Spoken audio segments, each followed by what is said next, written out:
Vamos lá, meus irmãos, vamos lá. Continuando aqui nosso 9º dia de aula de Hermenêutica 1 e 2, é o nosso segundo bloco. As nossas aulas estão sendo gravadas, tá bom? Falamos há pouco sobre a escola de Alexandria, né, que é a escola de alegorização do 3º século, e agora vamos entrar na escola de Antioquia, que é a escola pela qual nós, particularmente, temos assim um apreço muito maior. E vocês vão entender o motivo pelo qual, quando a gente apresentar aqui o slide, quem já leu o livro já entendeu perfeitamente, porque nós, protestantes, fazemos, sim, uma leitura histórica, gramatical, teológica, porque para nós isso é mais importante. É claro que, irmãos, como eu disse no final da aula anterior, nesses primeiros séculos, esses irmãos eles conversavam entre si e eles debatiam essas visões, um questionava o outro. Quando o irmão ia alegorizar e fugia o sentido da palavra, do texto bíblico, eles questionavam. Não pensem vocês, irmãos, que nesses primeiros 5 séculos o debate não era grande entre eles. Era um debate grande, mas respeitoso. Só para vocês terem uma ideia, hoje, quando eu falar já sobre Agostinho e quando eu falar sobre Jerônimo, Agostinho e Jerônimo, que eram contemporâneos, eles tiveram grandes debates entre eles. Debates profundos. E um deles foi, inclusive, porque para Agostinho, Jerônimo não deveria fazer a Bíblia chamada Vulgata, e principalmente utilizar dos textos no hebraico. Por quê? Porque para Agostinho não havia essa necessidade de ir no hebraico, porque durante vários séculos a igreja ela foi instruída em todo o Novo Testamento grego. Percebam, Agostinho, ele estava lá em Hipona, depois ele vai para Roma, ele frequenta as grandes cidades da Itália, volta para Hipona, mas quando ele ia debater com Jerônimo, ele tinha na visão dele uma ideia de que o Novo Testamento já está em grego, e o Velho Testamento, eles usavam durante esses dias, qual a versão? Eles usavam a versão 70, que também era em grego.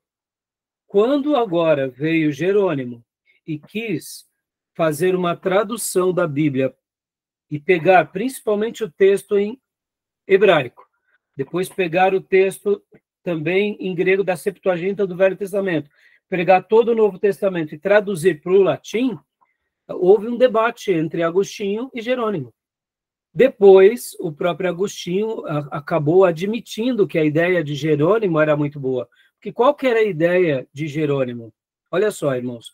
Jerônimo queria levar a Bíblia, que estava sendo lida com muita frequência no grego, ele queria agora que essa Bíblia fosse lida no idioma do que nós vimos há pouco no mapa do Império Romano do Ocidente. O que se predominava como idioma do Império Romano do Ocidente era o latim.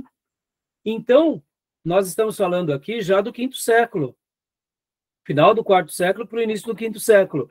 Então, era muito comum o conhecimento do grego, mas muitas outras pessoas não tinham acesso ao grego, porque principalmente essa área do Império Romano do Ocidente tinha-se,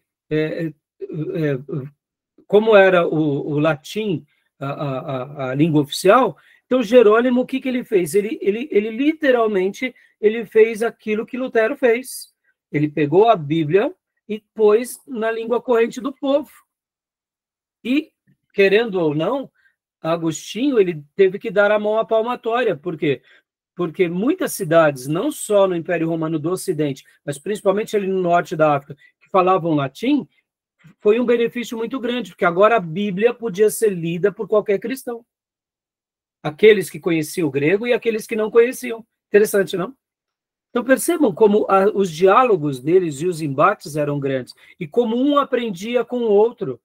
Agora, é claro, diante das escolas, havia aquela clareza para muitos pastores do passado, muitos líderes do passado, aquilo que era a melhor interpretação, tá bom? Então vamos agora ler o slide que vai falar um pouco sobre a escola de Alexandria, tá bom? Tomé, leia para nós, filhote, por gentileza. Escola de Alexandria. Escola de Antioquia, né? Isso. Escola de Antioquia, aliás. Nota-se que Crisóstomo, além de respeitar o contexto histórico de Paulo e de Moisés, faz uma exegese teológica dentro dos limites da analogia da fé. Ele entende letra no sentido de lei e espírito no sentido de Espírito de Deus. Em outras palavras, Crisóstomo viu em 2 Coríntios 3 a polaridade lei-evangelho. Até se pode dizer que Agostinho tomou como ponto de partida o termo letra, que ele interpretou no sentido de o que está escrito.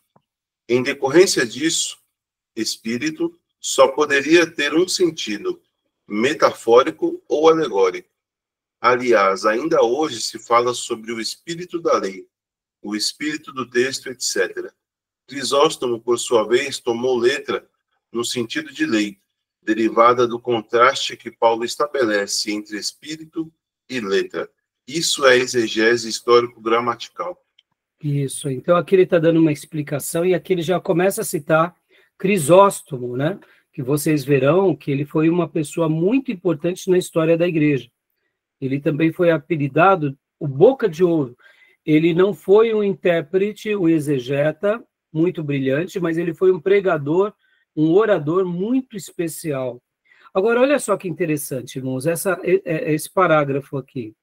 Quando Agostinho também pega emprestado aqui, e como ponto de partida, o termo letra. Quando nós conhecemos um pouco a história de Agostinho e a obra de Agostinho, mesmo Agostinho sendo latino e ele sendo considerado como pai do Ocidente, mesmo ele sendo latino, ele usava da alegoria, mas ele não floreava demais na alegorização. Agostinho tinha uma interpretação, eu diria, ele conseguia fazer um equilíbrio entre a história, a interpretação histórica gramatical e a interpretação alegórica. E por que eu estou falando isso? Porque Agostinho é essa pessoa que está no Ocidente, mas que não divaga tanto em cima da alegorização. Agora, o que eu ia dizer para vocês aqui, antes de seguirmos aqui o material, perceba que aqui, quando a gente vê que essa frase, em decorrência disso, espírito, entre aspas, só poderia ter um sentido metafórico ou alegórico. Perceba que, no passado, quando eles falavam sobre o entendimento espiritual, desculpe, quando eles falavam assim sobre o entendimento espiritual, e eles iam para o lado metafórico ou alegórico, eu classifico, esse é um pensamento meu, tá, irmãos? O que eles estavam fazendo, a escola de Alexandria, era mais ou menos o que nós fazemos hoje quando nós falamos que estamos tendo entendimento teológico. Porque para eles, aquilo que era de cunho de espiritualidade, que eles diziam que só discerniam pela alegorização ou pelo sentido metafórico, eu posso dizer que seria mais ou menos o que hoje nós dizemos o nosso pensamento teológico. Vou dar um exemplo para vocês. Nós, mesmo sendo de uma escola mais baseada na escola de Alexandria, ou melhor, da escola de Antioquia, lembram da palavra Ebenezer? O que significa Ebenezer? Até que nos ajudou o Senhor. Hã? Até que nos ajudou o Senhor. Isso. A palavra Ebenezer, quando a gente faz essa leitura de Ebenezer, até aqui nos ajudou o Senhor. ela é uma leitura teológica ou ela é uma leitura literal? O que vocês acham? Literal. É? Literal. Literal? Então Eu vamos lá acho para que o literal, texto. pastor. Você acha que é literal? Vamos lá para o texto, então? 1 Samuel. 1 Samuel 4:1. Deixa eu abrir aqui na minha Bíblia. 1 Samuel 4:1.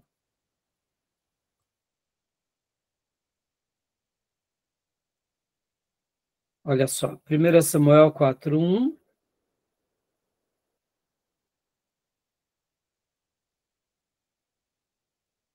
Aqui. Deixa eu compartilhar com vocês. Aqui. Que diz aqui, ó. Aqui. 1 Samuel 4:1. Ora, saiu Israel à batalha contra os filisteus e acampou-se perto de Ebenezer. E os filisteus se acamparam junto a Afec. Opa, peraí. Ebenezer, então, aqui, ele tinha um... Qual é a transliteração da palavra Ebenezer? Alguém já viu o que significa Ebenezer? A palavra em si. Quando você faz a transliteração etimológica. O que significa Ebenezer? A cidade? É uma cidade, exatamente. Mas alguém já fez essa lição de casa? O que significa a palavra Ebenezer? Beleza? A palavra Ebenezer. No sentido da palavra etimológica? Isso, sentido etimológico. Pedra de... Pedra de ajuda. Pedra de ajuda. É isso aí. A palavra Ebenezer significa pedra de ajuda, ou seja, era uma cidade. Era como se fosse um bairro. Ebenezer, que era a pedra de ajuda. Por outro lado, mais tarde, os israelitas vencem os filisteus e levantam uma pedra a que chamam Ebenezer. Então, perceba. Agora vamos lá para 1 Samuel, capítulo 7. Olha só que interessante. 1 Samuel 7, 12. Olha aqui. Vamos lá. Então, quando os filisteus perdem essa batalha para os israelitas, Samuel agora, né? Olha só. Então Samuel, pode ver, ó, os homens de Israel, 7:11, saindo de Mispá, perseguindo os filisteus e os feriram até abaixo de Bet-car. Então, olha só, então Samuel tomou uma pedra e a pôs entre Mispá e Sem e lhe chamou Ebenezer e disse: até aqui nos ajudou o Senhor. Qual que era o significado literal de Ebenezer? Pedra de ajuda. Aqui Samuel faz um memorial. E no memorial que ele dá o nome de Ebenezer, ele chama e ele dá um sentido, que é até aqui nos ajudou o Senhor. Como se dissesse, o Senhor foi a nossa pedra de ajuda. Ele que nos socorreu. Só que percebam, ele não dá o nome do memorial, ele dá o nome do memorial de Ebenezer. Mas ele não traduz esse memorial como pedra de ajuda. Ele diz um outro significado. Até aqui nos ajudou o Senhor. Eu poderia dizer que agora, com Samuel, ele dá um novo significado a Ebenezer, mas dando esse viés de leitura teológica. Ele coloca agora que aquela conquista que Deus deu para eles foi uma conquista que o Senhor o ajudou. Logo, eu poderia dizer que Ebenezer, quando nós fazemos aqui essa mesma pergunta que eu fiz há pouco, Ebenezer significa o quê? Para nós, Ebenezer significa até aqui nos ajudou o Senhor. É ou não é? Sim. Por causa da conquista de Samuel, ou seja, da conquista que Deus deu a Samuel e a todo Israel. Mas, na realidade, a palavra Ebenezer significa pedra de ajuda. Então, aqui, percebam que o que Samuel está fazendo é dando, como revelação, um significado teológico àquela conquista e àquele memorial. Deu para entender? Aqui ele fez uma leitura teológica. Agora, é claro, Deus usou ele para fazer isso, então é uma revelação. Ele usou a pedra, né, como o simbolismo da pedra, Exato, como referência da ajuda que Deus concedeu. exatamente. Porque, Simbolismo. ó, assim os filisteus foram subjugados e não mais vieram aos termos de Israel, porquanto a mão do Senhor foi contra os filisteus todos os dias de Samuel. Então, perceba, essa vitória quem deu aqui para os israelitas e para Samuel foi Deus. Então, quando agora Samuel pega e chama de Ebenezer, e o que ele estava fazendo? Ele estava simplesmente mostrando que, assim como anteriormente, lá no capítulo 4, ó, a palavra do Senhor espalhou-se por todo Israel. Nesta época, os israelitas saíram à guerra contra os filisteus, eles acamparam em Ebenezer, e os filisteus em Afeque. Ou seja, tinha uma história já com Ebenezer. Mas agora, aquela história com Ebenezer, ele recebe agora um novo simbolismo, um novo memorial.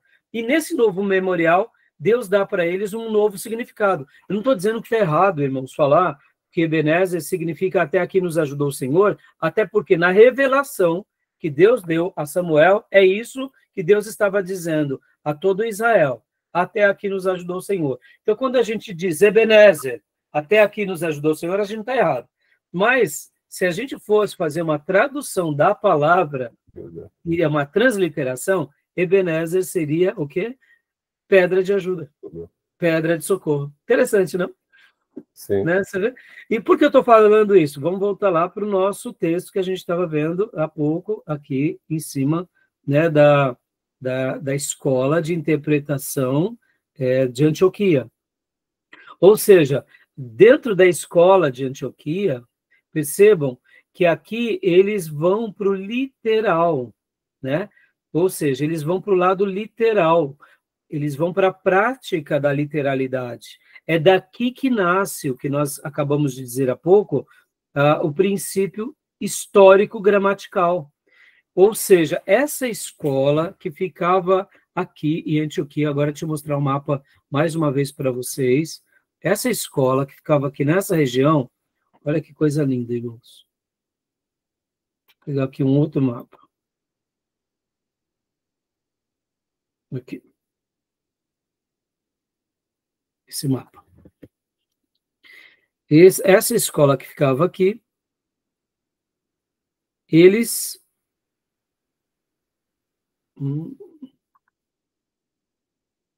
Aqui.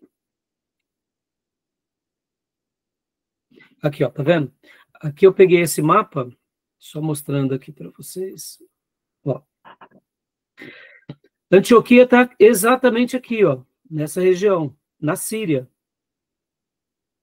Esse lado praticamente todinho se manteve, com exceção de Alexandria aqui, e principalmente esse lado aqui da Anatólia, que é a Ásia Menor, e aqui nós temos onde eu acabei de falar para vocês, que era Constantinopla, e principalmente aqui, onde é chamado os pais da Capadócia, e lembrando também dos pais do deserto do Egito, que aqui, que esse mapa aqui não estou conseguindo baixar muito, mas esse mapa aqui, quando pega aqui essa região do Egito para baixo, deixa eu pegar por aqui.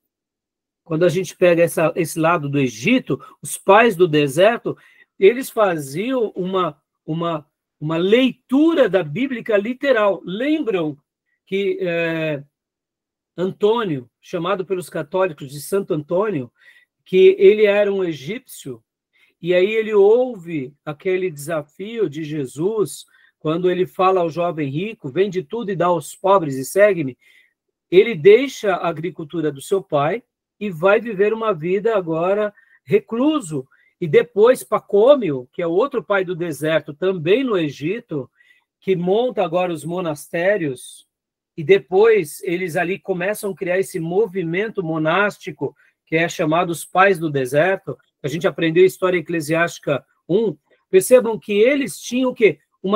Eles não faziam uma interpretação alegórica, porque eles pegam o texto na sua raiz, vende tudo que tem e dá aos pobres. Pode ver que esse é o versículo áureo do monastério antigo.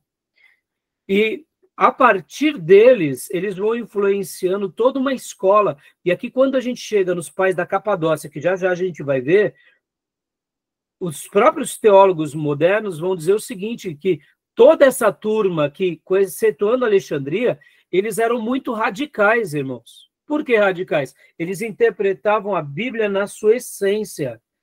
A maneira em que o texto bíblico dizia, eles faziam.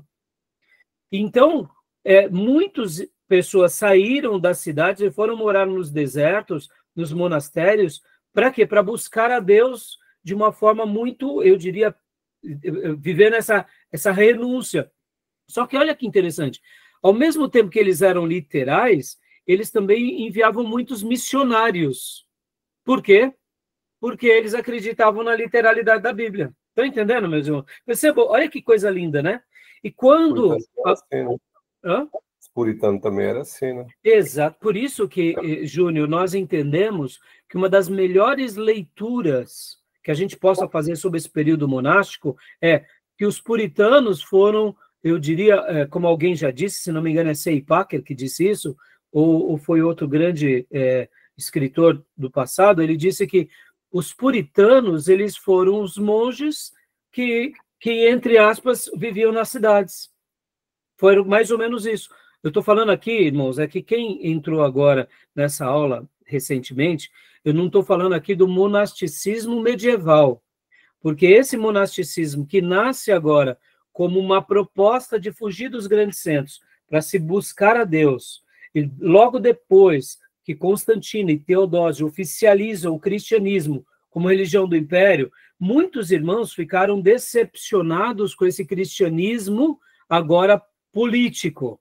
E o que eles foram fazer? Foram viver entre os desertos, foram viver nos monastérios, foram fazer a obra de Deus, venderam as suas propriedades e iam pregar o evangelho. Então, esse período foi um período de muita evangelização. Tanto é que Agostinho, quando depois ele se converte, que ele sai dessa região da Itália e volta para Hipona, ele também vende tudo que tinha, e lá em Hipona ele cria também um monastério, que é o monastério agostiniano, né? Que a gente hoje tem como herança de Agostinho, e aí pode ver que ele replica todo esse princípio que séculos anteriores tinha sido feito aqui, tanto pelos pais do deserto, principalmente Antão ou Antônio e Pacômio, e também os pais da Capadócia. Percebam como eles conversavam entre eles. Estão entendendo, meus irmãos? Perceba, mesmo que tinham os pontos de vista antagônicos, eles conversavam entre eles e eles aprendiam um com os outros e questionavam entre si, tá bom? Tudo bem até aí? Tranquilo? Eu dei essa passada aqui só para enriquecer um pouco mais a nossa aula, tá? Bom, mas voltando aqui para o nosso slide aqui, e para o texto, para o slide que a gente estava lendo. Então, Tomé, leia para nós agora o próximo slide, por gentileza. Quais são as características dessa escola de Antioquia, tá? Características. Primeiro, necessidade de interpretação histórica literal. Segundo, incentivavam o estudo das línguas bíblicas originais, grego, hebraico. Terceiro, redigiram comentários das Escrituras. Quarto, o elo entre as Escrituras do Antigo Testamento e do Novo Testamento era a tipologia e não a alegorização. Interpretação literal incluía a linguagem figurada. Ou seja, olha só que interessante. Percebam, isso daqui foi o que a Reforma Protestante resgatou. Então, por isso que a escola de Antioquia, ela tem, para nós, um significado muito mais importante. Estão entendendo, meus irmãos? Agora, não significa que a escola de Alexandria, eles também não tinham princípios cristocêntricos, que eles não tinham princípios também de serem literais, mas é que eles gostavam muito da alegorização e eles enchiam de alegorização.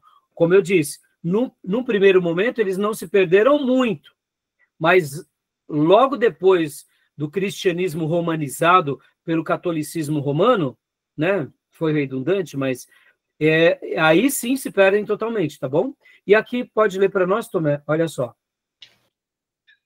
No livro da Alegoria e História contra Orígenes, Teodoro de Mopsuestia pergunta: se Adão não era de fato Adão, como a morte foi introduzida na raça humana? Opa, olha só, parece meio óbvio, né? Não é? Não parece chover no molhado? Ora, se Adão de fato não era Adão, então a morte não entrou na raça humana. Aqui, Teodoro de Mopsuestia, a gente já vai falar dele, ele está questionando esses métodos de alegorização, porque ele está vendo que a alegorização está levando o cristianismo para um caminho perigoso. Estão entendendo, irmãos? Como de fato levou. Percebam o que começamos muitas vezes sendo um pouco frouxos, um pouco, sabe, permissivos, chega uma hora que a gente perde a mão. Estão entendendo? Agora, olha só que coisa linda. É uma interpretação literal. Eles vão para as línguas bíblicas originais. Lembra que eu falei que essa região todinha, que é a região da Capadócia, toda a região do Império Romano Oriental, como a gente viu há pouco, o Império Romano Oriental, eles tinham dentro deles o quê? Eles falavam o grego, irmãos. Então, por predominar a língua grega, nessa região todinha aqui, ó, a gente pega aqui desde Constantinopla, a nova sede do Império Romano, e toda essa região aqui, falava-se abundantemente o grego. Então, continuou se falando o grego. Mesmo aqui em Alexandria, também falava grego. É que aqui, querendo ou não, era um polo de alegorização. Então, perceba que o grego continuou sendo estudado, o hebraico foi estudado. Por isso que a gente, quando vem para o Ocidente, e com Jerônimo, porque Jerônimo vai estar nessa região aqui, depois Jerônimo vai para Jerusalém, mas num primeiro momento, Jerônimo, quando ele faz toda a obra, ele está lá no Ocidente. E percebam que Jerônimo vai trabalhar onde? No hebraico e no grego, passando agora a Bíblia por latim. Aquilo que começou muito bem num primeiro momento, já que a igreja se tornou um lugar político e de interpretações heréticas, a Bíblia, que era a Bíblia Vulgata, que estava na língua latina, que era para servir ao povo, passou a servir só à corte e começou agora a ser distorcida, né, por todo o Império Romano Ocidental. Tá bom? Tudo bem até aí? Tranquilo? Alguma pergunta, meus irmãos? Né? Podem fazer as perguntas, né? Se de repente eu estou dando muita informação e complicando vocês, eu faço questão, tá, meus irmãos? E aí, chegamos agora na escola medieval. Mas antes de irmos para a escola medieval, eu gostaria de agora ir para o livro texto, tá, meus irmãos? Porque aqui, na escola medieval, só para eu fechar a escola medieval, leia para nós, por gentileza, irmã Elisângela, leia para nós a escola medieval. Escola medieval.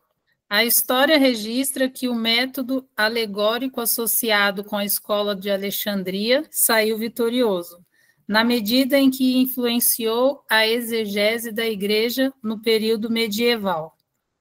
Não que a interpretação alegórica fosse vista como autorização para qualquer tipo de exegese,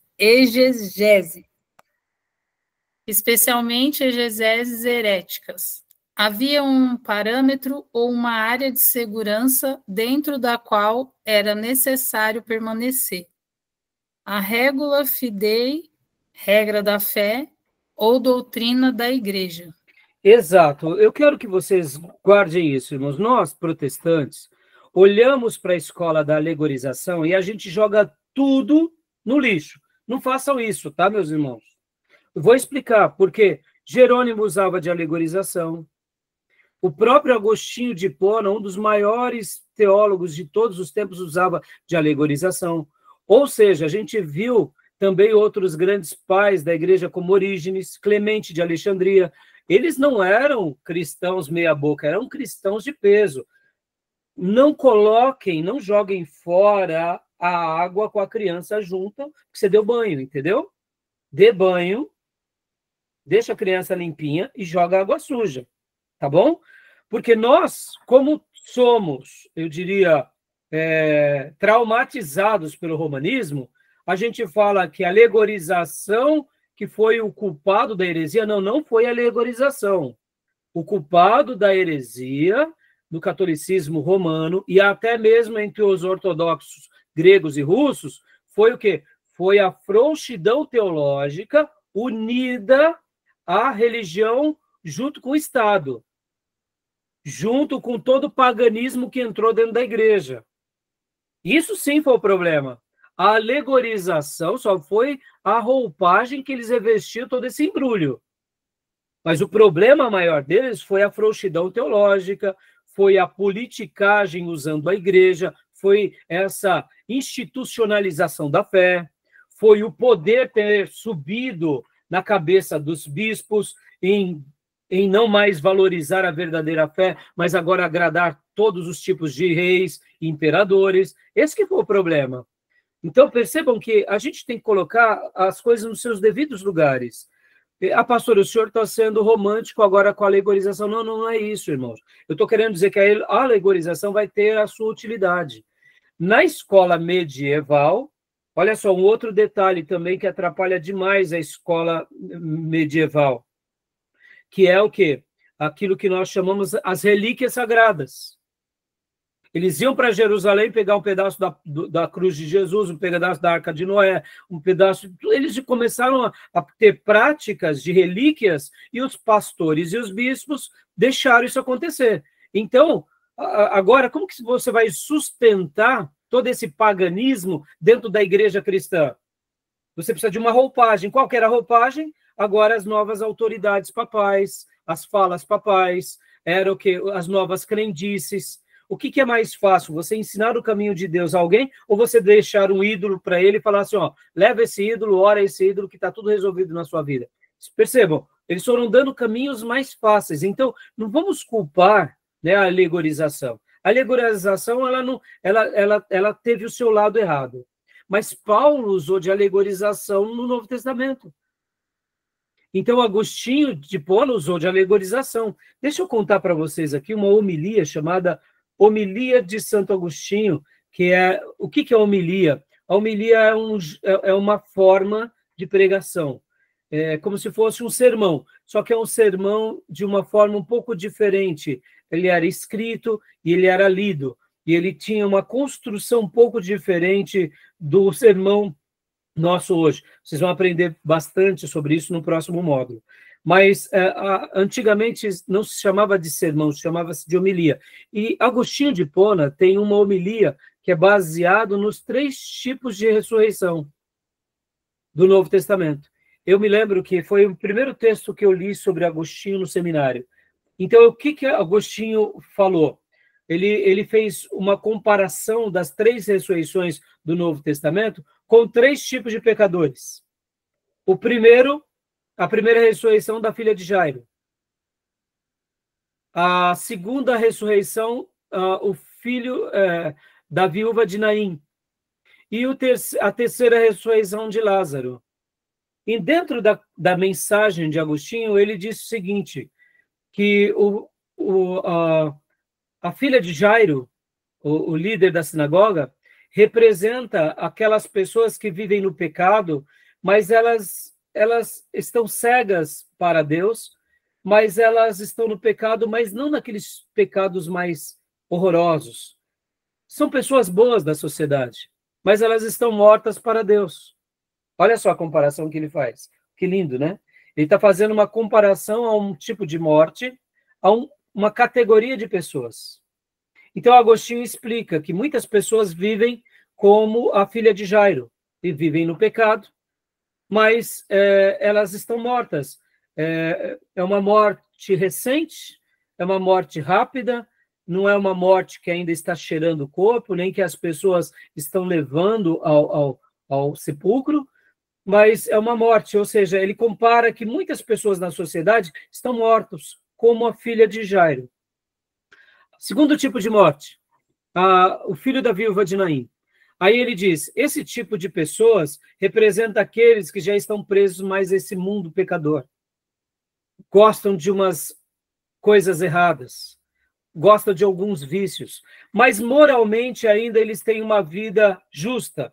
Eles buscam fazer o que é certo, buscam trabalhar, eles não estão na escória da sociedade, mas eles estão mortos diante de Deus. Diferente daquela primeira classificação, que é da filha de Jairo, eles entram um pouco mais no pecado, entram um pouco mais no vício, mas não se entregam totalmente a eles. Aí ele diz, e ele compara, por quê? Porque no caso do filho da viúva de Naim, eles já estavam indo a caminho do sepulcro, a caminho do enterro. A filha de Jairo ainda estava em casa. Poderíamos dizer que ela foi uma morte recente. Ela acabou de esfriar. O filho da viúva de Naim, não, já estava numa situação bem mais caótica. Eles já estavam ali indo ao cemitério. E o terceiro tipo de ressurreição, e ele ilustra com Lázaro. Ele fala assim, Lázaro representa uma categoria de pessoas que foram lá embaixo, no fundo do poço. Se enfiaram na promiscuidade, se enfiaram nos vícios e se voltaram para tudo que é de errado. Já cheiram mal, já não tem mais esperança, exalam deles coisas horrorosas. E ali, Agostinho, nessa homilia, ele faz esses três tipos de classificação, mostrando que muitas pessoas estão mortas espiritualmente, mas não estão no lodo do pecado. Outras não, outras já experimentam do pecado, e outras estão lá no fundo do poço mesmo. Que são aqueles que vão para a vida promíscua, para a vida imoral, e para todo tipo de sorte de vida depravada, roubo, crime, etc. e tal. E aí ele conclui o sermão, ele diz o seguinte, para os três, Jesus foi a resposta. E aí ele conclui a homilia mostrando que Jesus é a resposta para qualquer tipo de morte. Seja essa pessoa que vive uma vida moralmente justa, para essa pessoa que ela é moralmente justa, mas tem alguns vícios, e para aquelas que estão na escória da sociedade. A resposta para essas três pessoas mortas é a mesma. É Jesus Cristo, o Filho de Deus, que pode te dar uma nova vida. O que vocês acharam dessa homilia de Agostinho? Maravilhosa ou não? Sim. Dá para pregar ela ou não dá? Tranquilamente. Estava vendo culto aqui. Hã? Já estava vendo culto aqui, já. Então, exatamente. Então, perceba que Agostinho, ele usou o quê? Ele usou de uma alegorização, mas ele também tentou ser fiel aos textos originais, sim. Ele tentou fazer uma aplicação em que tipo de morte? Morte espiritual. Percebam, ele não foi para a morte física, porque senão é isso, mas ele foi para a morte espiritual. E ele trouxe a resposta. E qual das três categorias o próprio Agostinho vivia? Quem fez história eclesiástica sabe, né, Júnior? Qual era dos três?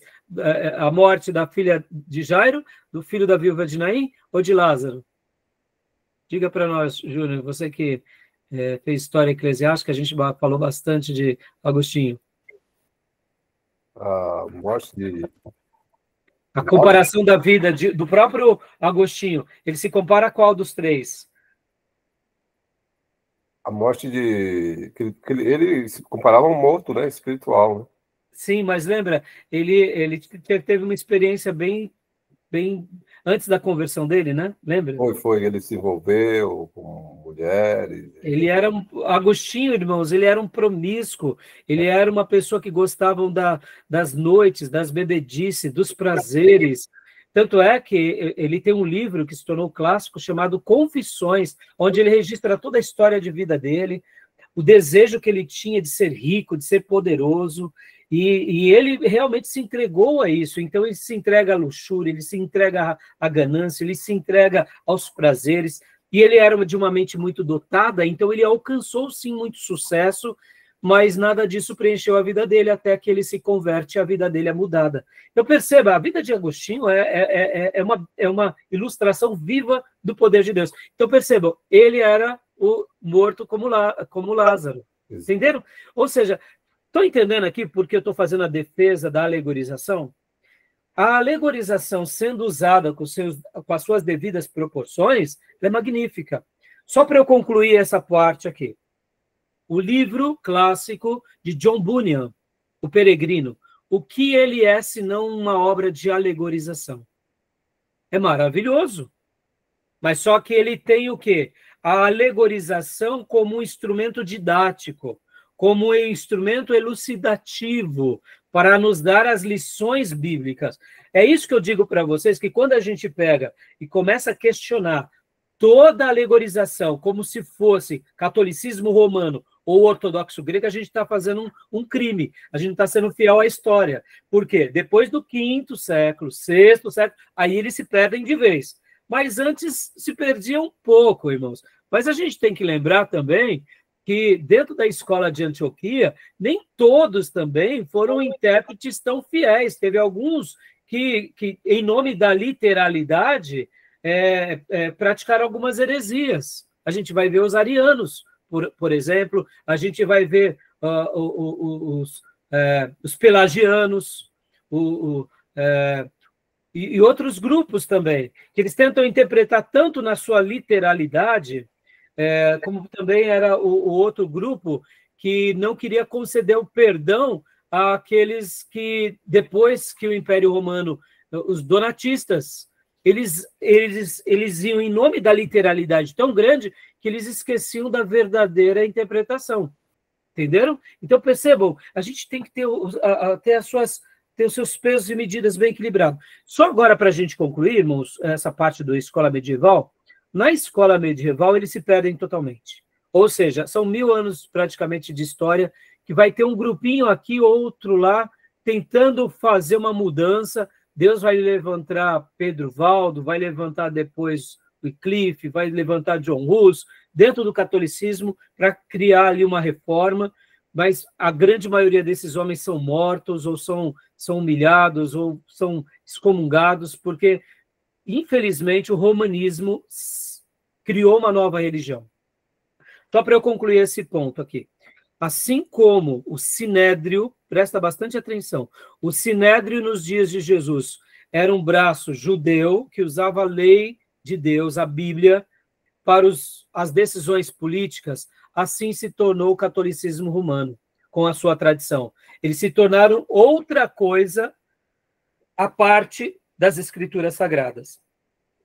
Assim como no rabinato, a tradição corrompeu aqueles judeus e criou uma nova tradição, uma nova leitura, uma religião política, uma religião totalmente repleta de conceitos humanos, assim foi o catolicismo romano e o ortodoxo grego na história, na Idade Média. Por quê? Porque eles se envolveram agora ao quê? Às buscas das relíquias, ao paganismo e a uma institucionalização da fé, aonde a igreja se tornou um braço político dos impérios. Tá bom, meus irmãos? Então, aí fecho esse ponto. Tudo bem? Até aí? Deu para entender? Deu. Acho que essa alusão aí, que você fez, essa analogia aí com Sinédrio, com a igreja católica, caiu muito bem mesmo, justamente. É isso mesmo. Porque com isso eles fizeram com Jesus, né? Exatamente. Nunca, né, Júnior, o Sinédrio era para ir contra Jesus. Verdade. Podem ver que Esdras era um escriba, como a gente trabalhou nas aulas passadas. O escribismo se tornou outra coisa. Verdade. O rabinato se tornou outra coisa. Mas não era para ter sido isso que se tornou. No entanto, assim também foi a história do cristianismo. O catolicismo, vamos dizer aqui, porque, irmãos, lembrem-se disso, o que é católico? É universal. Então, Igreja Apostólica, Igreja Apostólica Romana, começa aí já a ter as contradições, porque o apostolado, tudo bem, catolicismo, nenhum problema, a palavra católica é a palavra universal, só que aí você já vê o lado político, com sede em Roma, depois com sede em Constantinopla. Pastor, qual o problema dessa sede? O problema não é a sede, é porque ali era a sede do poder político, do império. E podem ver que se desfigura. E, infelizmente, olha que loucura, né, irmãos? O Ocidente se desfigura mais do que o Oriente. Se nós pegarmos a Igreja Católica Ortodoxa Grega e Ortodoxa Russa e pegarmos as igrejas católicas do Egito, da Síria, vocês vão ver que eles têm princípios muito mais parecidos com o nosso do que os católicos romanos. Só para vocês terem uma ideia, dentro do ortodoxismo russo e grego, eles não adoram as imagens. é onde teve aquilo que nós chamamos de controvérsia, ai, meu Deus, faltou a palavra, controvérsia, a quebra dos ídolos, Júnior. Oh, meu pai, como que é o nome da palavra? Eu vou lembrar, deu um branco. Que os católicos ortodoxos gregos, eles quebraram as imagens. Oh, meu Deus. Como que é o nome? Está na ponta da língua. Mas é isso. Então, percebam, eles são muito diferentes. Eles não têm a figura do Papa. No ortodoxo grego não tem a figura do Papa. No ortodoxo sírio também não tem a figura do Papa. No ortodoxo copta também não tem, egípcio não tem a figura do Papa. Por quê? Porque eles não valorizam essa centralidade do poder numa pessoa. Então, percebam, até mesmo a Igreja Católica Persa é diferente da Igreja Católica Romana. Nós não sabemos de muitas dessas informações porque nós fomos influenciados pelo catolicismo romano ocidental. Tá bom, irmãos? O padre da Igreja Ortodoxa Grega casa. Sabia disso? Lá na Rússia, o padre da Igreja Católica Ortodoxa, ele é casado. Normal. E aí, pastor, então, mas lá eles não têm o voto de celibato? Tem.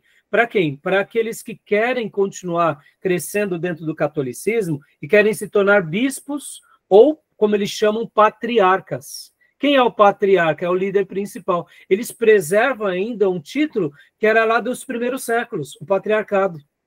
Tá bom? Só para vocês terem uma ideia. É muito diferente, né? Eu vou lembrar já o nome. Então, vamos agora para o livro, irmãos, né? Porque depois da escola medieval, a gente vai vir para a escola da reforma, tá? Aqui, ó. A escola da reforma. Mas vamos agora para o livro texto. Pastor Rai, essa parte de alegoria é igual que o C.S. Lewis fez? Obrigado, o presente que você me deu. Exatamente. C.S. Lewis, ele usa de muitas alegorias. O que é as Crônicas de Nárnia? É alegoria pura. Aliás, eu vou até usar outro termo. As Crônicas de Nárnia a gente poderia colocar ainda dentro de uma outra classificação que seria de fábula. Ele cria uma fábula. Dentro das figuras de retórica, temos a fábula. Ele vai para a fábula, C.S. Lewis. Naquele livro, A Carta do Diabo ao Seu Aprendiz, ali é pura alegorização. Ele cria um mundo. Perceba, irmãos, estão entendendo? Quando eu disse John Bunyan, a irmã lembrou aqui de C.S. Lewis, a gente lembra das Crônicas de Nárnia. Percebam, a alegorização não tem problema. O problema está na frouxidão teológica que você vai fazer a partir da alegorização. Porque eu posso, meus irmãos, ser da escola histórica gramatical e eu posso usar dessa história, dessa interpretação histórica gramatical para fazer que nem os neopentecostais. O que os neopentecostais fazem? Eles têm até um discurso certo até certa medida, mas quando você vai acompanhar a vida deles, eles são hipócritas.